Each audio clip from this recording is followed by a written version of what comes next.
King Lucian dragged his pen through his Luna's name and wrote his mistress's above it, never knowing that the same stroke of ink had already begun stripping the crown from his body.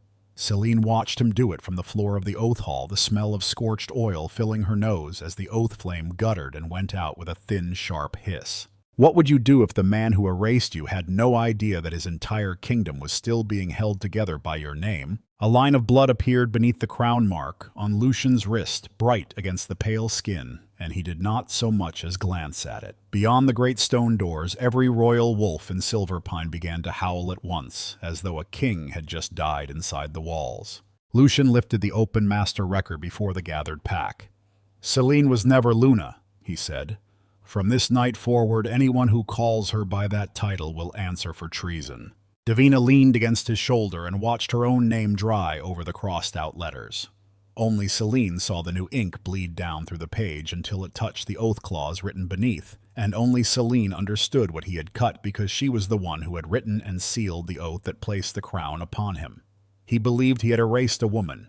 He had severed the promise that kept him king. Hours before the flame went out, Selene had spent her morning the way she had spent 1,000 mornings bent over the master record in the quiet of the archive sanctum, keeping the memory of the kingdom alive with her own hands. She mended the leather binding with a bone needle and silver thread, the wax warmed over a narrow lamp until it softened enough to seal a fraying corner. She worked slowly because the book did not forgive haste.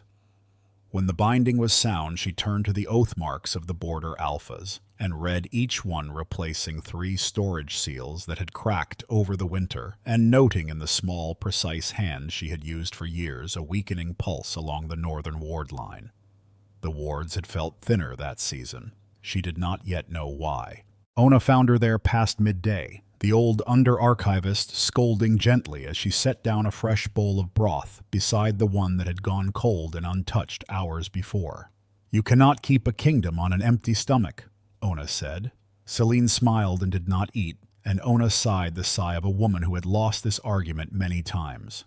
To anyone else, the master record was a ceremonial book brought out for oaths and processions and then locked away. To Selene, it was the living memory of Silverpine, the legal heart of the pack bond, and she knew it, the way a healer knows a body. She knew the position of every oath, every alliance, every name, because she had copied them, and witnessed them, and sealed them through years of patient service. When she touched the pages, she touched the whole shape of the realm at once. She remembered the year the crown had nearly slipped. Several lords had questioned Lucian's right to inherit, and the packs had wavered on the edge of a quarrel that could have become a war. It was Selene who had ended it. She had cut her palm above the open record and pressed her bleeding name into the page beside his, and she had stood before the gathered lords and said, "I know the man beneath the crown. I place my name beside his because I believe he will protect this realm." Her seal had carried the weight. Her word could not. The uncertain alphas had recognized Lucian because the keeper had vouched for him with her own blood. He had taken her stained hand in both of his that night when the hall had emptied. "Our names will remain beside one another," he had promised her, for as long as Silverpine stands. She had believed him. She had been young enough then to believe that a promise sealed in a book could not be unwritten. The memory was still warm in her when the present walked in wearing it like a costume. Davina entered the archive in a new silver cloak cut and patterned after the Luna's ceremonial mantle, though no rite had given her the right to it. She moved through the sanctum, touching things, and she watched Selene close the master record and set the clasp. "Tell me something," Davina said. "Why does a Luna need any authority of her own separate from her king? Should she not simply be the soft hand beside the strong one?" "Because the one who guards the oath," Selene answered, "must be able to tell the king when he has broken it.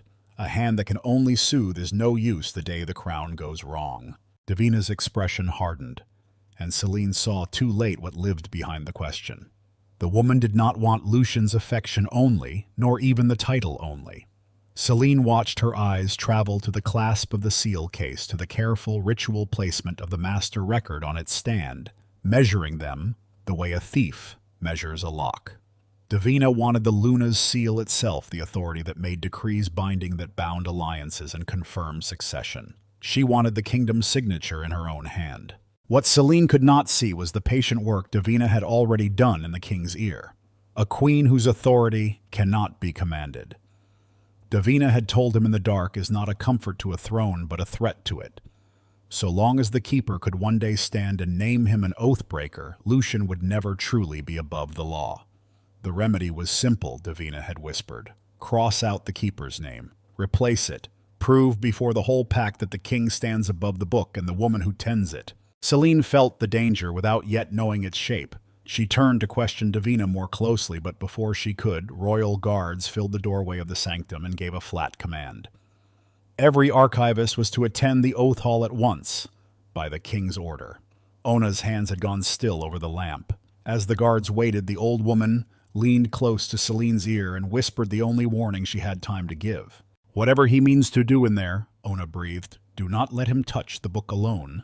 Selene walked toward the oath hall, expecting a challenge of words, a test of standing she had passed 100 times before. She did not know that Lucian had decided to destroy, in front of the entire pack, the very promise she had once bled to write for him. The oath hall was full when Selene entered. Lucian stood on the raised platform with the master record open on its stand before him and Davina at his right hand, and Selene was not called up beside the throne, as a Luna should have been.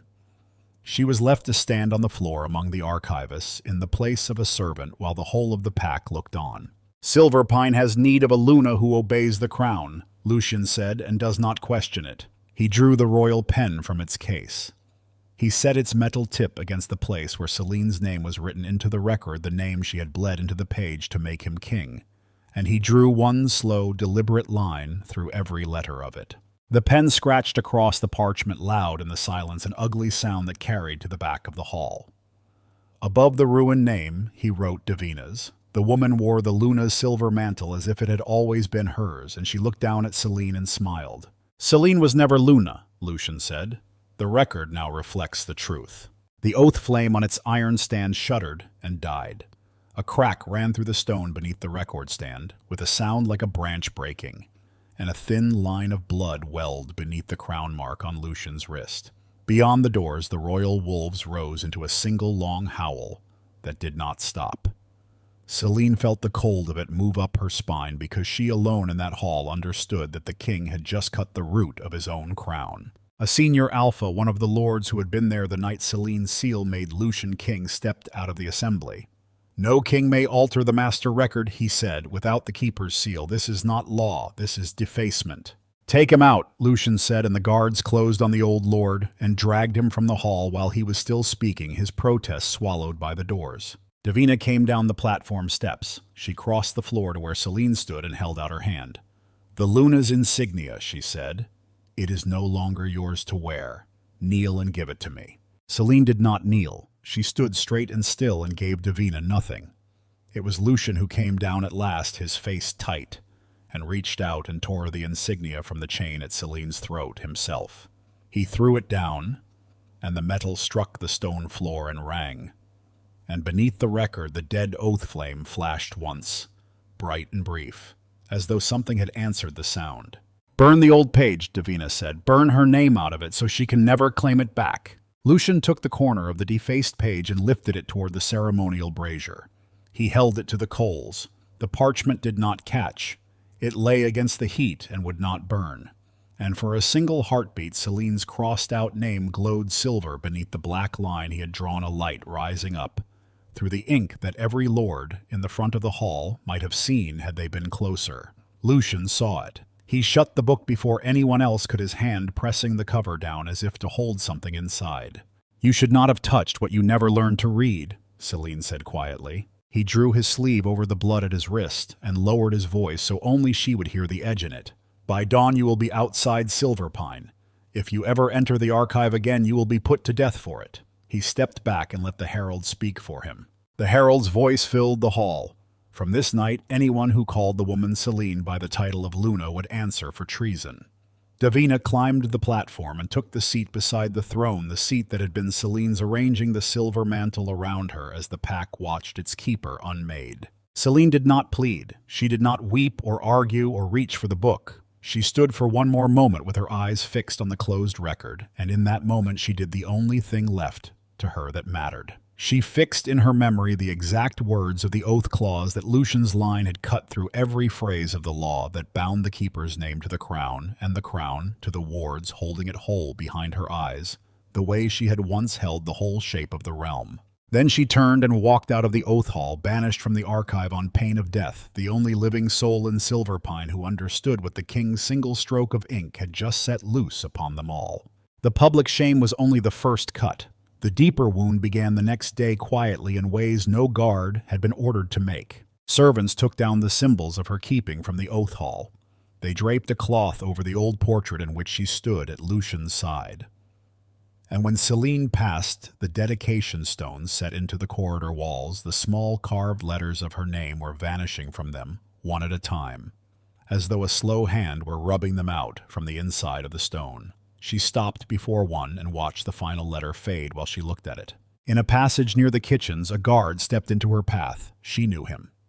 Years before, she had pulled him from beneath a fallen beam after a fire in the lower hold had stayed with him through the night while the healers worked. He looked at her now with no anger and no fear, only a mild, puzzled courtesy, and he said, "Forgive me. Who are you?" Selene understood then what was happening, and it frightened her more than the threat of execution had. The master record was the memory of Silverpine, and Lucian had written a false entry into it and forced it shut over the lie. The book was making the pack's memory conform to the page. The line through her name was not only stripping her title, it was beginning to lift her out of the shared remembrance of every soul in the kingdom, as if she had never kept the oaths at all. Ona found her and drew her quickly out of the corridor.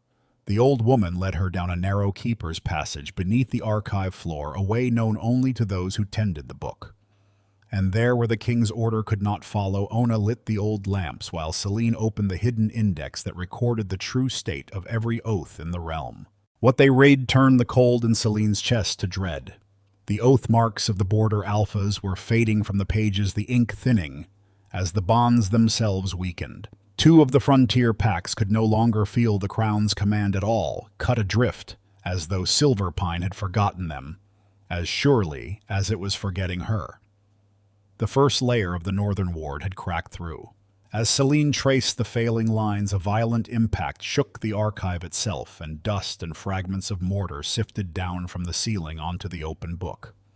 A messenger's voice carried faintly from above, reporting what Selene already feared, that the feral wolves long held beyond the northern ward had begun to move closer to Silverpine's own lands. She turned the defaced page over and studied its back, where the older law was written in the hand of keepers long dead.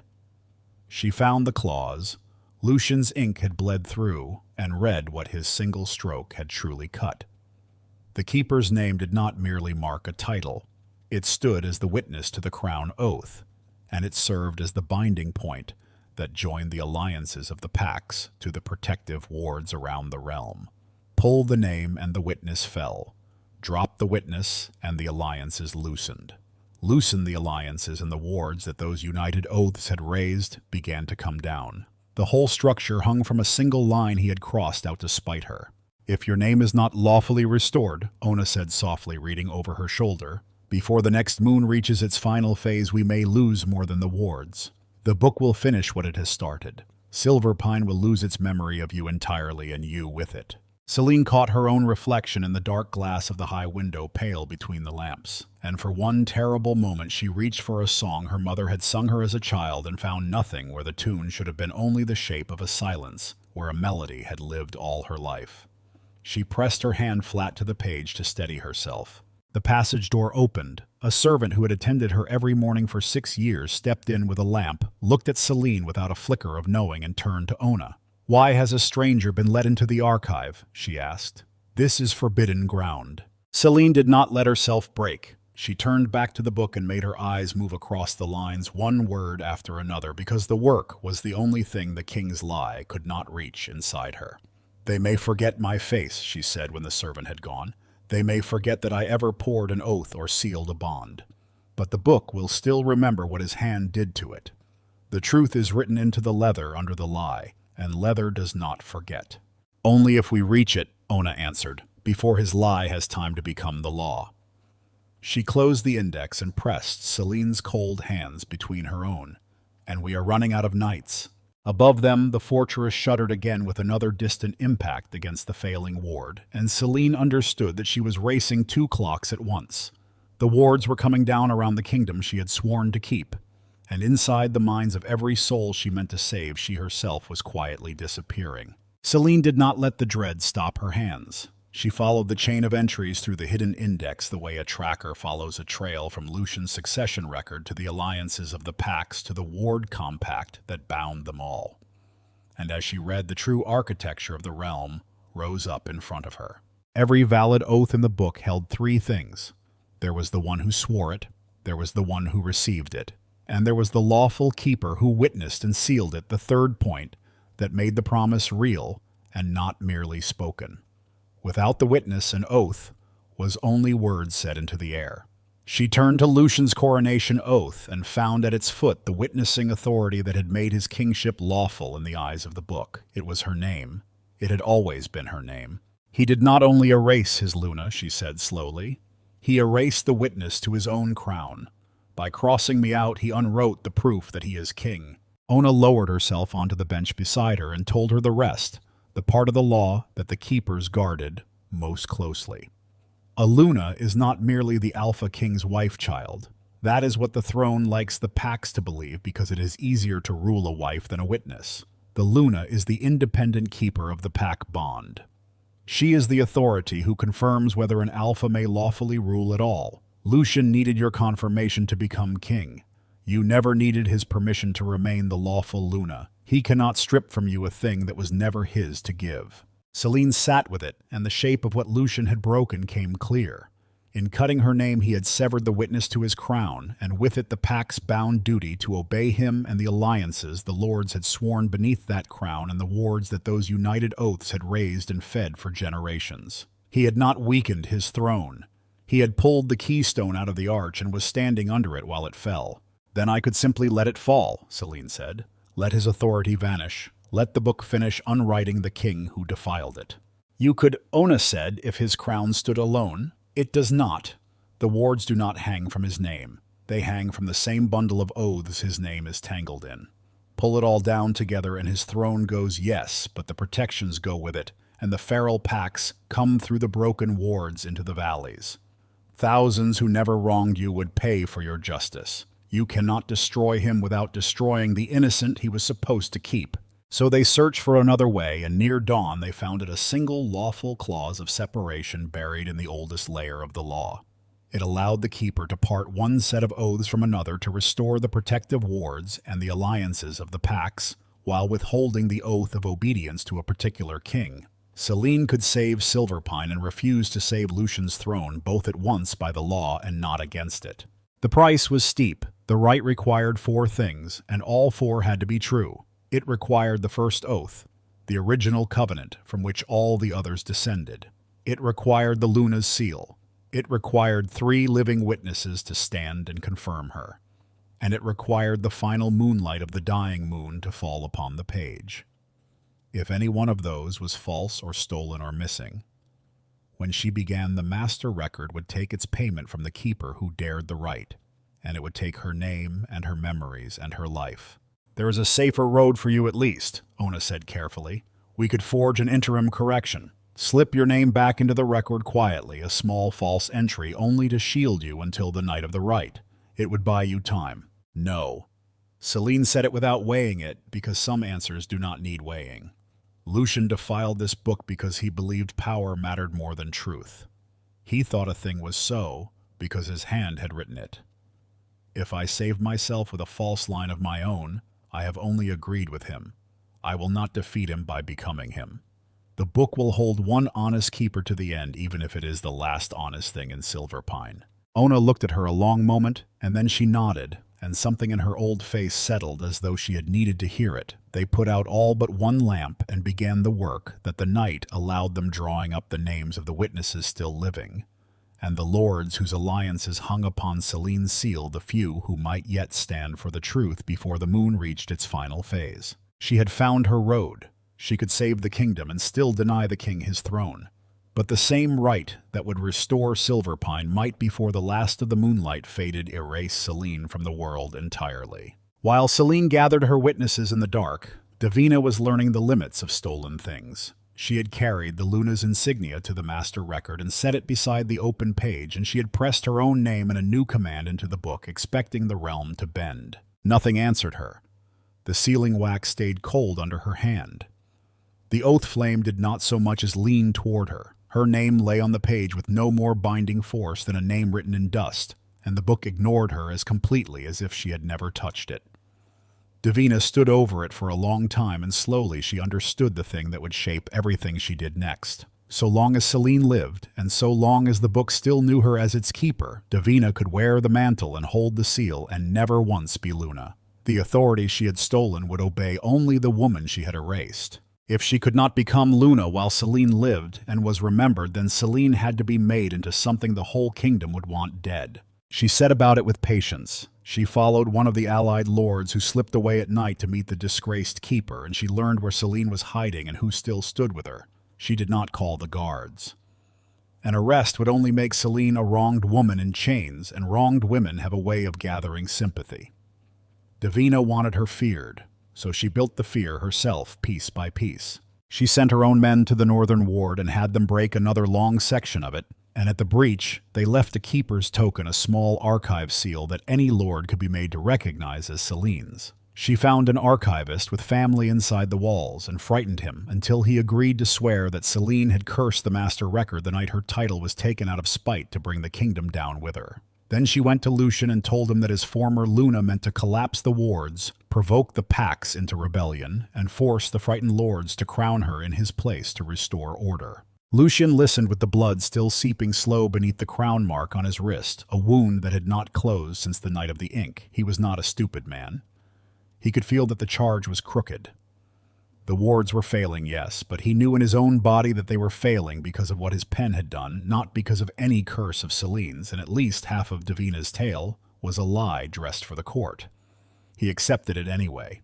To call Selene innocent now would mean standing before the pack and admitting that he himself had broken the realm, that the bleeding mark on his wrist was the wound of an oathbreaker king. The lie cost him nothing he was not already willing to spend. The truth would cost him his crown. He chose the lie with open eyes. The guards raided the archive sanctum at his word. Davina took the physical Luna's seal from its case and put most of the visible master index to the torch, so that what the keepers had recorded of the true oaths went up in smoke. Ona was seized at her own work table and dragged away to a holding chamber. Of the 3 living witnesses Selene needed for the rite, one was killed on the road before he ever reached the oath hall, and the second sent word that he would not come, that Lucian's men had taken his wife and children into the fortress, and he could not trade them for a dead woman's law. In the chaos, Ona managed to push a scrap of paper into a passing hand, and it reached Selene that night 4 words in the old woman's cramped script. Do not trust the final witness. Lucian gave the rest to the herald. Selene was named before the whole pack as the enemy of Silverpine's own protections, the witch who had broken the wards and let the feral packs in. A reward was set on her. And because the book had gone on quietly lifting her out of every memory, the very fighters who had once sworn their lives to her keeping now hunted her through the archive corridors with no idea that they had ever loved her, chasing a stranger their king had told them to fear. Selene ran the deep passages toward the one place she still hoped held what she needed, the hidden chamber where the first oath was said to be stored. She reached it ahead of the guards and found that she was not the first to arrive. Davina was already there, the stolen seal in her hand, and Ona was on her knees beside the master record with a guard's blade laid against the soft of her throat. You guarded this kingdom for years, Selene, Davina said. You know it better than any living soul, so you will teach me. You will show me how to make the book obey, and how to make the seal bite, and then I will have no further need of you. A stolen seal does not make you Luna, Selene said. You could hold it for 100 years and the book would never once answer you. It is not the seal that binds. It is the truth behind the hand that holds it, and you have none. Davina's mouth thinned. Then I will remove the only woman who can prove that. She gestured at Ona and the blade. The first oath. Surrender it, and stand before these men, and confirm my authority as Luna, or your old keeper dies here, and I will have the northern ward broken to its foundation and let the wild in. Choose quickly. I am out of patience for keepers and their laws. Do not, Ona set her voice steady under the knife. Do not trade the whole kingdom for one old woman's last years. I have had enough of them. Let her have nothing. Selene drew out a folded oath and held it up. Davina snatched it and bent over it eager, and within 3 breaths, her face changed. It was a copy carefully aged, the true words altered just enough. A forgery, Davina breathed, and her eyes came up cold. You would lie to me with the very thing you claim to serve. She turned to the guard. Kill the old woman, now. The blade came down. Selene did not think. She crossed the space between them and put her own body between Ona and the steel. And the blade, meant for the keeper's throat, went into Selene's side, instead deep just beneath the ribs. She gasped and folded over the wound, and her hand caught the edge of the master record as she fell, and her blood ran out across the leather of its cover. What happened then stopped every soul in the chamber. Where Selene's blood touched the bare leather writing, rose up through it fine silver letters, surfacing out of the hide itself. The true first oath had never been stored in any chamber. It had been carried all along embedded in the cover of the master record, waiting for the blood of the rightful keeper to call it out. Davina seized the book and pulled it away before the writing could be read, clutching it and the stolen seal to her chest. Selene slid down the side of the record stand and came to rest beside Ona on the cold floor, her hand pressed to her side, the blood spreading dark through her dress. Lucian arrived when the worst of it was done. He took in the wounded woman on the floor, the book in Davina's arms, and he understood at a glance that Davina's tidy story had been built on sand. She tried to destroy the oath, Davina said quickly before he could speak. I stopped her. He looked at Selene, and Selene saw the truth move behind his eyes, and she saw him refuse it. To believe her was to end his reign. Chain her, he said. Silver. She will restore the oath she broke, and when the wards are whole again, she will answer for all of it. They locked the silver around her wrists where she lay, and the order was given for her execution to follow the moment her work was done. She had saved Ona's life. For it, she had lost the master record. The stolen seal had passed beyond her reach. Her freedom was gone, and the only man who could have spoken for her had looked straight at the truth and chosen once again the lie.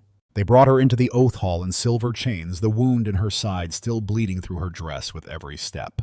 The master record lay open on the raised platform between Lucian and Davina, and the hall itself was failing around them. Each time another length of the ward fractured somewhere in the dark, stones shook loose from the high ceiling and fell to crack against the floor.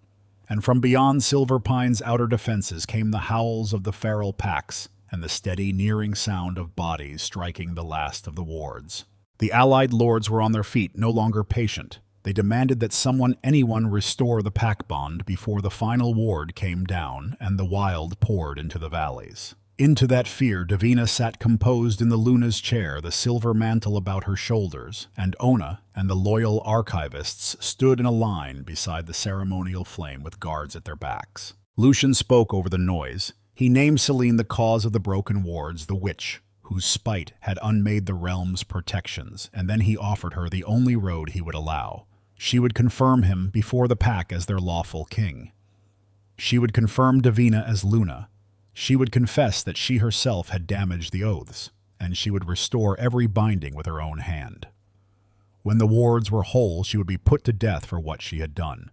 He let the offer settle, and then he reached for the one thing he thought might still move her. If you ever love Silver Pine, Lucian said, you will save it now. Selene lifted her head and did not look at him. She looked at the lords, at the frightened faces along the curve of the hall. If your crown is lawful, she said, and her voice carried farther than a wounded woman should have. Why does it need the word of a condemned prisoner to survive? A true king does not require the confession of the woman he is about to execute. Ask yourselves why this one does. The hall went silent. The fear in it turned for the first time in a new direction.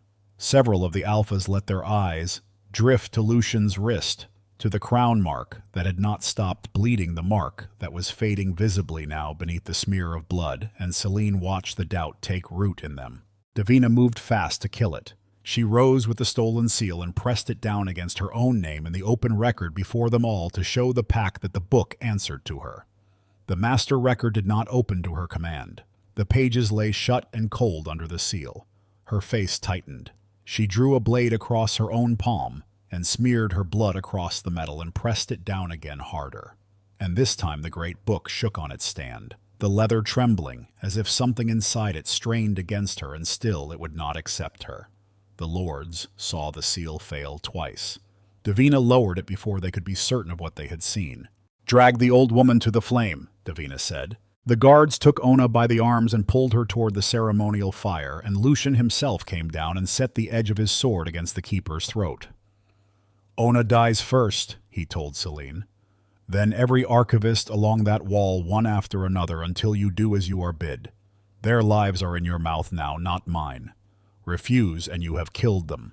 Selene began to walk toward the platform, the chains dragging her hand pressed to her bleeding side. Davina watched her come with something like triumph. "You will speak my title," she said, "before you die. Say it. Name me Luna in front of them all." "A title spoken under a blade is not an oath," Selene answered. "It is only a sound a frightened woman makes. The book knows the difference even when men forget it. You may have my voice by threatening Ona. You will never have the one thing that makes a word into a binding, and you know it, or you would not need me alive at all." She reached the master record. She did not speak Davina's title. Instead, she lifted her chained hands and laid her bleeding palm flat upon the bare leather of the cover, the way she had laid it 1,000 times when the book was hers to keep. High above, through the tall window of the oath hall, the last of the dying moon's light slid down the wall and fell across the platform, and it touched the leather where her blood had spread. The hidden writing rose again brighter now under the moonlight, the silver letters of the first oath surfacing across the whole cover for every soul in the hall to see. Ona read them aloud from beneath the sword, her voice shaking but clear. "The Luna is the keeper of the pack bond. No king may erase the lawful keeper from the record of the realm, and a name written without truth cannot bind an oath, though it be sealed 1,000 times." Davina lunged to drag the book out of the moonlight and back into shadow. The pages locked beneath Selene's hand and would not move for her. The surviving archivists along the wall, hearing the first oath spoken at last, sank down one by one and knelt toward Selene, not toward the woman in the Luna's chair. A murmur ran through the lords, and Selene saw understanding begin to break across their faces, the slow, terrible realization that the crisis had not begun with any curse, that it had begun the night their king dragged a pen through his keeper's name. But the turning was not finished. Davina's broken wards, her false token at the breach, her bribed archivist, the seizing of the witness's family, none of it had yet been laid bare before the hall. And Lucian still stood with his sword against Ona's throat, and the kneeling of a few archivists was not yet the verdict of the realm. The lords doubted, but a doubting court does not unmake a king. Then the northern ward gave way. Not a crack this time, but a long shattering roar that rolled through the stone of the whole fortress, and the howls beyond the walls rose suddenly closer inside the outer line now, and the lords cried out. Lucian pressed the sword harder to Ona's throat and turned on Selene with the panic of a man who has felt the floor go. "Restore it," he said. "Restore me, restore the wards now this instant, or every death beyond these walls tonight is yours. The blood of the valleys will be on your hands, not mine. You have proven your law. Now use it to save them, and save me with it, or watch them die for your pride." Selene stood with her hand on the book that had finally named her true, the moonlight thinning by the moment, and saw the trap close. She had at last proven before the whole pack that she was the rightful keeper, and in the same breath she was being forced to choose between preserving the crown of the man who had tried to erase her and letting Silverpine fall into the dark. Selene chose the third road, the one the law had hidden for keepers exactly like her. With Lucian's sword still at Ona's throat and the moonlight thinning on the page, she began the rite of separation. The master record answered her at once. Under her bleeding hand, the burned and altered pages began to give up. What had been done to them, the blackened ink rising back into legible lines, the truth reassembling itself for every lord in the hall to read. It wrote out Davina's order to break the northern ward. It wrote the threats made against the witnesses, the seizing of a man's wife and children to buy his silence. It wrote the theft of the Luna's seal from its case and the burning of the archive index. Line by line, the book confessed the crimes that had been worked against it. Davina's name written over Selene's in the king's hand turned black on the page.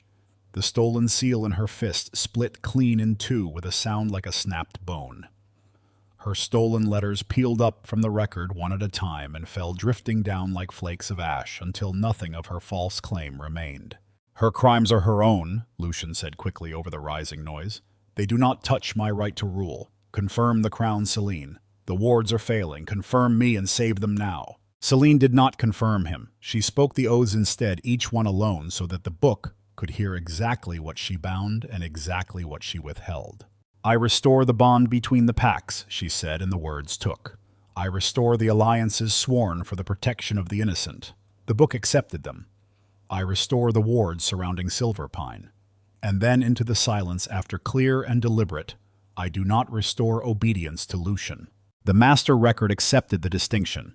It had been written to allow it, and a true keeper had at last invoked it. Around the fortress the wards caught and blazed back to life a wall of light, rising along the broken northern line and driving the feral packs back into the dark beyond it. The oath marks returned to the border alphas, the bonds rekindling on the page, and the lords felt their connection to Silverpine and to one another come surging back whole and strong. But it bound them to the realm, and to its law, and to no king. The crown mark on Lucian's wrist faded between one breath and the next, the blood drying the mark simply gone, leaving only bare, unmarked skin. Outside the doors, the royal wolves fell silent, and then turned all of them away from the man on the platform and toward the woman at the book. The rite was not finished taking its price. As the last oath settled, the record turned to the keeper for its payment, and it began to take Selene's memories. She forgot the sound of her mother's voice first, the song already lost coming apart entirely. The image of the house she had grown up in dimmed and went dark. She reached for her own name and found her hand closing on nothing, the letters of it sliding away from her, even as she pressed her palm to the page that bore them. "Selene!" Ona's voice cut through it, the old woman straining against the sword at her throat. "Selene, your name is Selene." The archivists along the wall took it up, repeating it. Then the alphas whose bonds she had just restored their memories of her flooding back as the false entry burned away, said it with them. And the soldiers who had hunted her through the corridors lowered their heads and spoke it too. The name moved through the oath hall from mouth to mouth, gathering, until it was the whole hall saying it at once, and the master record heard them and wrote it back across the page in living silver light. The rite ended a heartbeat before she vanished, and Selene came back to herself with her name returned to her, given back by the very pack that had been made to forget it. Lucian looked down at his bare wrist, at the empty skin where the crown had marked him since the day Selene's seal made him king, and something in him broke. He flung Ona aside, tore his sword up, and charged the woman at the book. Davina did not move to help him. She stepped back into the shadow of the Luna's chair and let him go alone. A royal wolf came through the open doors in a gray blur. It struck Lucian full in the chest and bore him down, and the sword skittered away across the stone. It stood over him, with its teeth bared, but did not tear him, holding him pinned. Around the hall, the soldiers who had served the crown all their lives found that the crown no longer held them, and one after another they turned their weapons not on Selene but on their former king, lowering the points toward Lucian where he lay. They dragged him up and bound him at the foot of the platform in the very place where nights before he had stood and drawn his pen through her name. Selene looked down at him from the height of the record stand, the book whole again beneath her hand, the realm restored, the king disarmed and bound. On the stand beside the master record lay the royal pen, the same pen he had used to erase her. She had been given back her name, her law, and her standing. And now, the only hand the book would answer was hers, which meant that the power to strike a name from Silverpine forever, the very weapon Lucian had turned on her, lay waiting under her fingers to be turned on him. The lords did not wait to be asked. One after another, the alphas of the realm stood and formally withdrew their oaths of obedience from Lucian, the bonds the book had just restored, binding them to Silverpine and its law, but never again to the man at the foot of the platform.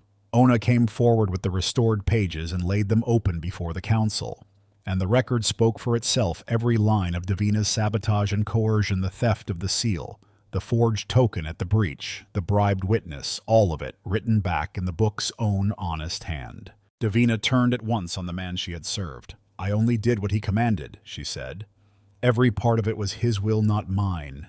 I am no more than the hand he used. And then, when the council did not soften, she turned to Selene with a different plea. Erase me. Strike my name from the record entirely. Let no child 100 years from now ever read what I did here. Give me that at least. Lucian Bound asked for the same. Remove me from the book, he said. Do not leave me in it like this. Better to be nothing than to be remembered as this. You hold the pen. Cut me out. Selene looked from one of them to the other, and she understood what they were both asking for. They did not want mercy. They wanted oblivion. They wanted the clean nothing of an erased name, so that judgment would have nothing left to hold, so that the realm would forget them, the way it had so nearly forgotten her. They had learned the lesson Lucian had tried to teach the Night of the Ink, and they had learned it backward. They thought erasure was an escape. No, she said. She took up the pen, and the first thing she wrote was her own true name, restored in full to the master record, the witness to the realm, set back in its place. But she did not smooth away the black line Lucian had drawn through it. She left his stroke exactly where he had made it visible across her name forever, a scar kept on purpose. Then she wrote beside his name in the keeper's plain, unsparing hand what he had done, that he had unlawfully erased the true Luna, that he had broken his own crown oath with his own pen, that he had endangered the pack bond and brought down the wards of the realm, that he had knowingly supported false evidence against an innocent woman, that he had held the lives of innocents against the keeper to bend her, and that he had tried to kill her with his own sword after the book stripped his authority away. She wrote all of it, and she sealed it, so that it could never be quietly unwritten by any hand that came after. The council pronounced its judgment on the strength of the record. Lucian was stripped of his crown before the entire pack. Davina was stripped of every title she had reached for and taken away to answer for the stolen seal in her attack on the wards. Lucian was sentenced to exile from Silverpine without crown authority, without pack command, and without the protection of any alpha under the restored law, cast out to live as the unmarked man the book now named him. Before they let him out, he turned to Selene one last time, and the old practiced warmth came into his voice. Restore the oath that once joined us, he said.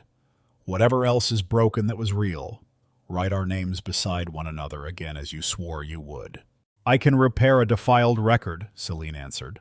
I can restore a lawful oath, but no stroke of my pen can turn betrayal into love. That is the one thing in this book I have no power to write, and you spent it yourself the night you reached for the ink. She looked down at the two ruined names on the page, his line through hers, and her plain account beside his. You believed erasure was the greatest punishment a hand could deal. It is not. The greatest punishment is to be remembered exactly as the person you chose to become, with nothing softened and nothing forgotten. She closed the book on it. Lucian had tried to lift her out of history with a single stroke of ink. Instead, she had kept his name in the record with her own hand, so that history would never let him slip free of the truth of what he was. At dawn, the restored ward stood shining around Silverpine, a clean ring of light along the hills where the dark had nearly come through. The allied packs gathered to renew their oaths, and this time they swore first to the kingdom, to its laws, and to the protection of its people, before they would pledge loyalty to any ruler who might come after. The order of the realm had been put right side up at last. Selene was recognized before the whole pack as the High Luna and the lawful keeper of the pack bond. Her standing rested on the book and the covenant, not on marriage to any alpha, and no king's favor could grant it or take it away. A temporary council would govern until a new alpha could be chosen and judged worthy under the restored law, and Ona, who had knelt under a sword rather than betray the truth, was named head of the archive keepers. Selene reformed the archive so that no single hand could ever again do what Lucian had done. No king would touch the master record alone. Every alteration would require 3 independent seals. The allied packs would each hold a matching copy so that no one fortress could rewrite the memory of them all, and no name ever was to be erased to hide either honor or guilt. The damaged page stayed inside the master record.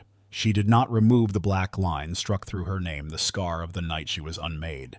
Beside it, she wrote one last entry in her own hand. This name was once crossed out by a king. The truth refused to forget it. Through the morning, the kingdom remembered her. The faded portraits along the corridors drew their color back. The servant who had called her a stranger stopped in the doorway of the sanctum, her face opening as the memory returned. And the guard she had once carried from beneath a burning beam came and knelt, and spoke her name without being asked the way a man speaks a thing he has always known. Selene closed the master record and laid the royal pen down beside it, and she looked toward the empty throne at the head of the hall. She did not climb to it. She declared instead that the next Alpha of Silverpine would not be chosen by blood alone, but by whether that man deserved to have the truth itself place his name upon the page the way her seal had once placed Lucian's and the way it never would again without cause. Somewhere beyond the wards, a crownless man was walking into exile, and only now, with the mark gone from his wrist, did Lucian understand what he had traded away. He had believed all his life that power belonged to whoever held the pen. He learned too late that the true power had always belonged to the woman who could have written anything she wished into the heart of the realm, and who had chosen, even when it nearly cost her name and her memory and her life, to write only the truth. He had tried to erase Selene with a single line of black ink, but Silverpine had called her name from mouth to mouth until the living record wrote it back in light. And a name written in light is not so easily crossed out. If there is a thing worth carrying away from her story, perhaps it is only this, that anyone can be struck from a page by a frightened hand, but the truth of who we are has a way of refusing to stay erased.